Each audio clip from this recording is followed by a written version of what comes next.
मित्रांनो बघा, आमचे गणेश शेठ जे आहेत ते पाठीमागं रुसून बसलेले आहेत. कामाच्या टायमिंगला त्यांनी काम करायचं म्हणलं की नगं वाटते, कारण का कामाच्या टायमिंगला त्यांनी मजाक मस्ती एन्जॉय, इकडं जाऊ फिरायला तिकडं जाऊ फिरायला, कामाची बोंबाबोंब.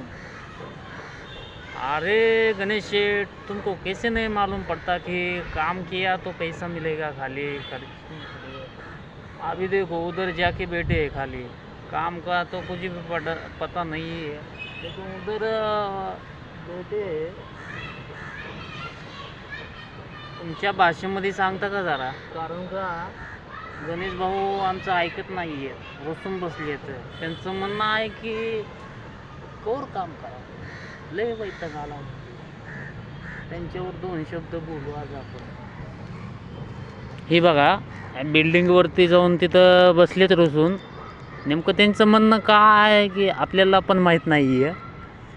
विचारायला गेलं तर आपल्यावरच रुसून बसलेत सध्या गणेश शेठ. जाऊ द्या, काय विषय नाही. गणेश शेठले आपण सांभाळून घेऊ आणि कामावर आले तर ठीक आहे, तर नाहीतर त्यांनी तिकडे जाऊन फटके देऊ. गणेश शेठ काय प्रॉब्लेम नाही, एन्जॉय करा तुम्ही. गेले आता ती उडून भुर्र. बघा, कामाचा पत्ता म्हणलं की गेले भुर्र उडून. आता कधी येतात की काय नाही की आता मलाच माहीत नाही नेमकं कुठं गायब झाली ती. काय विषय नाही. जाऊ गणेश शेठ, राम राम.